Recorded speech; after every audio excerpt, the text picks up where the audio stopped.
Assalamualaikum warahmatullahi wabarakatuh. Halo anak-anak, selamat pagi. Apa kabar kalian hari ini?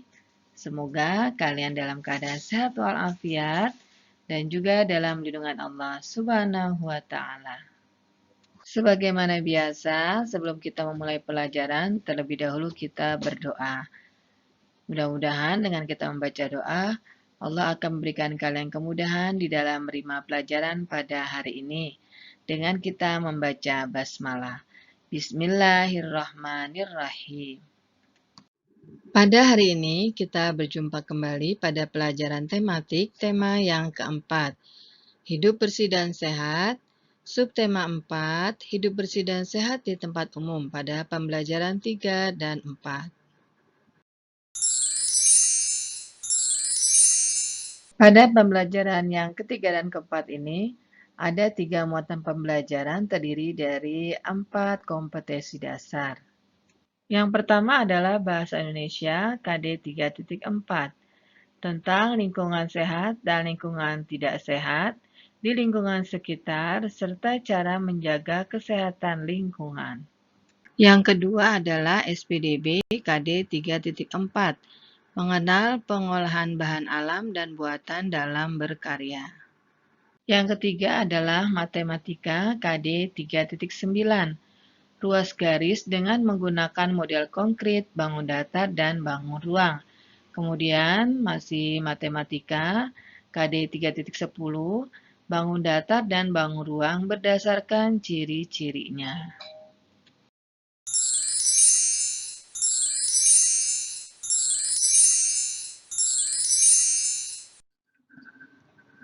Kita awali pada buku pena halaman 169, yaitu membuat laporan pengamatan tentang kebersihan lingkungan pasar.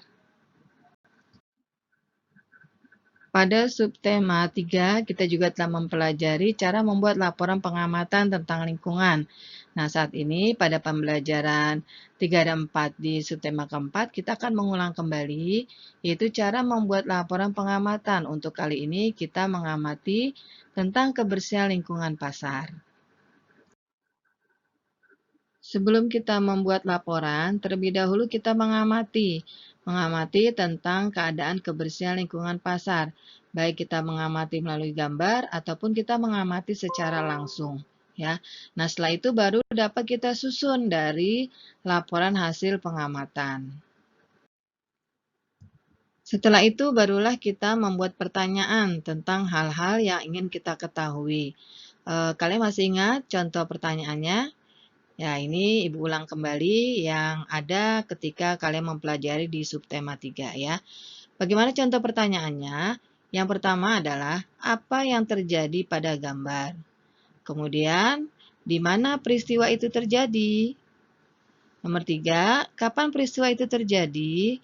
Dan siapa saja tokoh di dalam gambar? Setelah kalian membuat pertanyaannya, kemudian kalian cari tahu jawabannya apa. Nah, setelah itu baru kalian rangkai dari hasil jawaban dan juga pertanyaan yang telah dibuat. Nah, setelah itu baru kalian dapat membuat laporan sesuai dengan keadaan objek di lingkungan pasar. Sekarang kalian lihat pada buku pena kalian halaman 169. Ayo berlatih. Nomor 1, amatilah kedua gambar berikut dengan seksama. Kalian perhatikan ada gambar A dan ada gambar B. Kalian perhatikan gambar A bagaimana keadaan lingkungan pasar. Kemudian gambar B juga kalian amati bagaimana keadaan lingkungan pasar pada gambar B. Sekarang kalian lihat pada buku pena kalian halaman 169. Ayo berlatih. Nomor 1, amatilah kedua gambar berikut dengan seksama. Kalian perhatikan ada gambar A dan ada gambar B. Kalian perhatikan gambar A bagaimana keadaan lingkungan pasar. Kemudian gambar B juga kalian amati bagaimana keadaan lingkungan pasar pada gambar B. Nah, setelah itu kalian membuat laporan pengamatan dengan menjawab pertanyaan berikut. A. mana yang termasuk pasar bersih dan mana yang tidak bersih.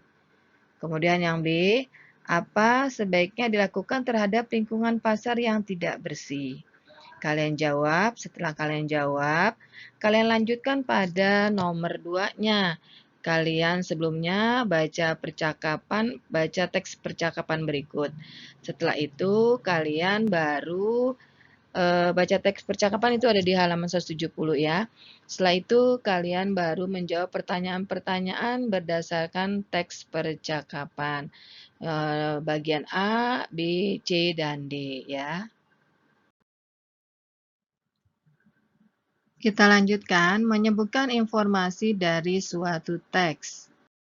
Tadi telah dijelaskan cara membuat laporan pengamatan ya. Laporan pengamatan itu dapat dibuat dari hasil pengamatan kita melalui gambar ataupun kita mengamati secara langsung ya. Setelah kita mengamati, kemudian kita membuat pertanyaan, setelah itu kita jawab.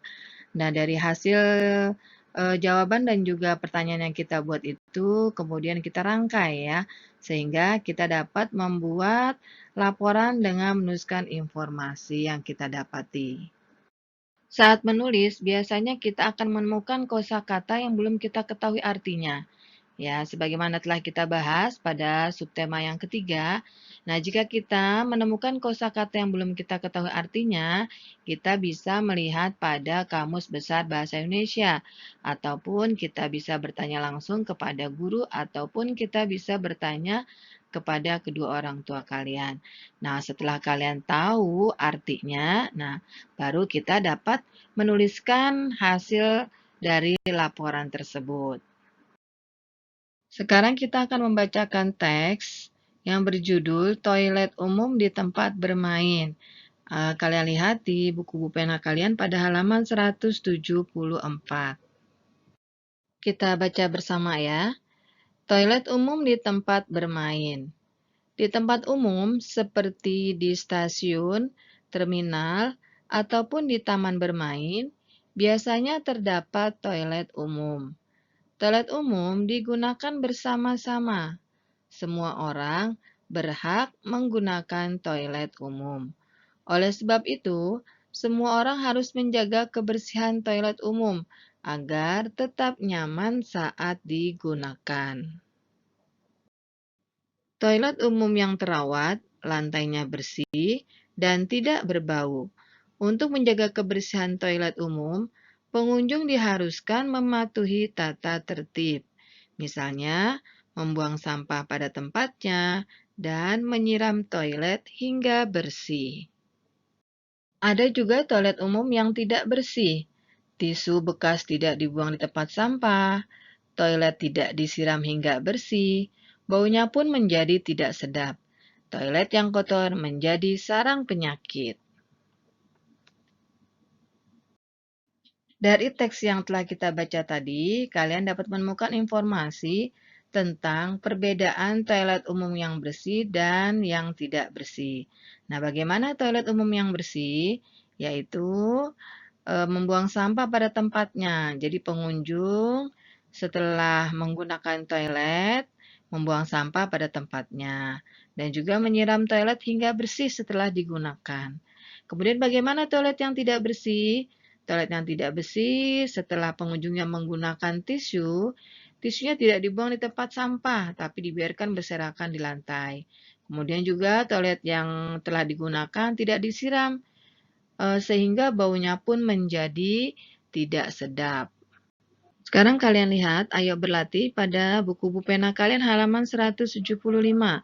Kalian kerjakan soalnya dari nomor 1 sampai dengan nomor 2. Seperti ini memerlukan jawaban yang banyak ya. Jadinya kalian kerjakan langsung di buku tulis tematik kalian ya. Sekarang kerajinan dari bahan buatan. Contoh bahan buatan apa saja yang dapat digunakan untuk membuat kerajinan. Yang pertama adalah manik-manik. Kemudian plastisin, ada stik es krim, sedotan, koran bekas, dan juga botol plastik.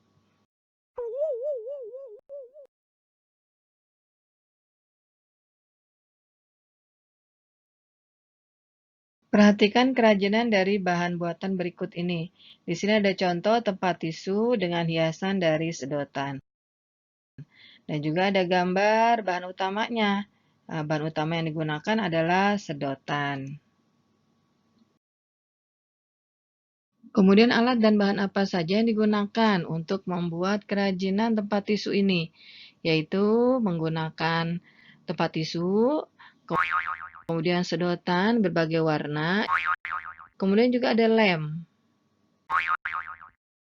Nah, sekarang bagaimana cara membuatnya? Yang pertama, kalian siapkan sedotannya terlebih dahulu, kemudian kotak tisu dan juga lem.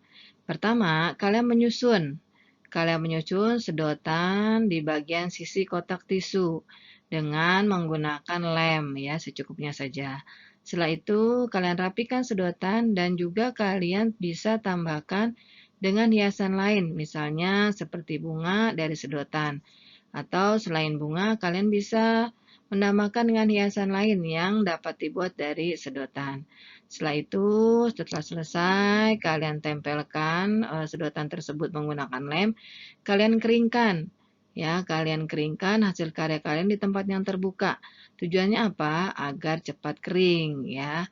Nah, setelah itu baru deh tempat tisu itu sudah siap digunakan.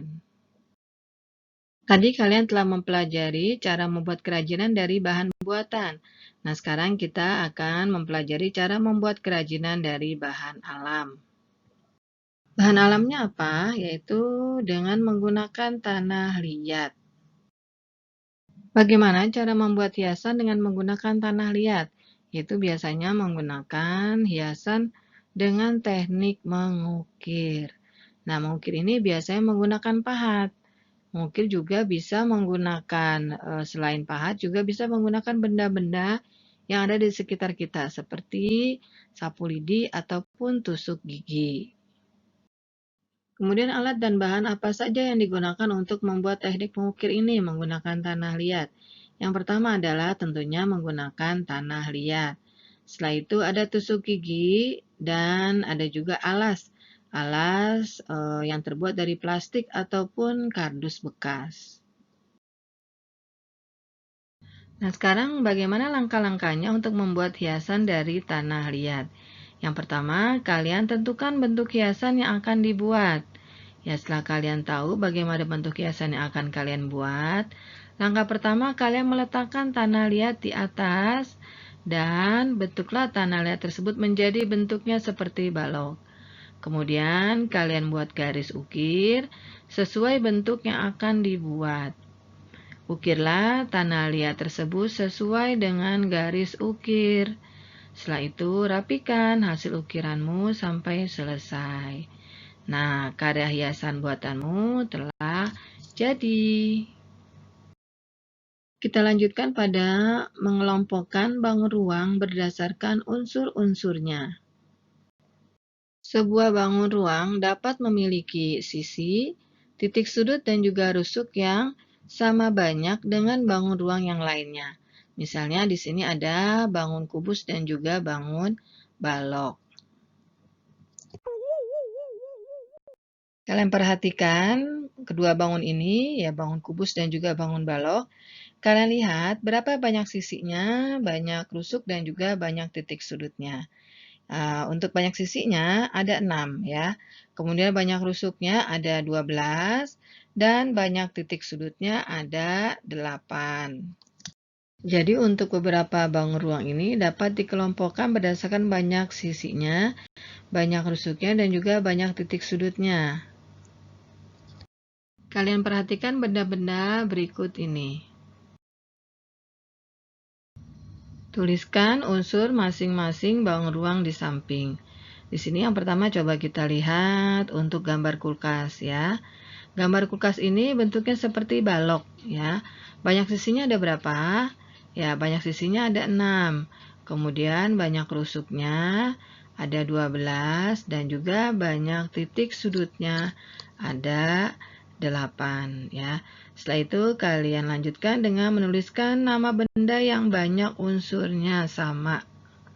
Kemudian kalian lanjutkan untuk menuliskan unsur masing-masing bangun ruang yang ada pada gambar di samping ya. Kalian menyebutkan berapa banyak sisinya, berapa banyak rusuknya, dan juga berapa banyak titik sudutnya. Sekarang kita lanjutkan pada pola barisan bangun ruang. Beberapa bangun ruang dapat disusun membentuk suatu pola tertentu. Sekarang kalian perhatikan pola bangun ruang berikut ini. Pola barisan bangun ruang di atas disusun dari kubus dan balok. Susunan bangun di atas dapat dilanjutkan sesuai polanya, yaitu kubus balok, kemudian dilanjutkan lagi dengan kubus balok. Jika dilanjutkan lagi dengan kubus balok, lanjutkan lagi kubus balok, dan seterusnya sampai dengan selesai.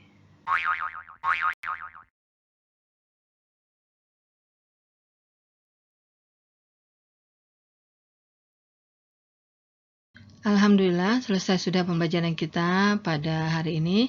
Harapan Ibu semoga kalian dapat mudah memahaminya. Dan untuk itu, marilah sama-sama kita tutup dengan mengucapkan hamdalah. Alhamdulillahirabbil alamin. Dan Ibu akhiri dengan ucapan wassalamualaikum warahmatullahi wabarakatuh.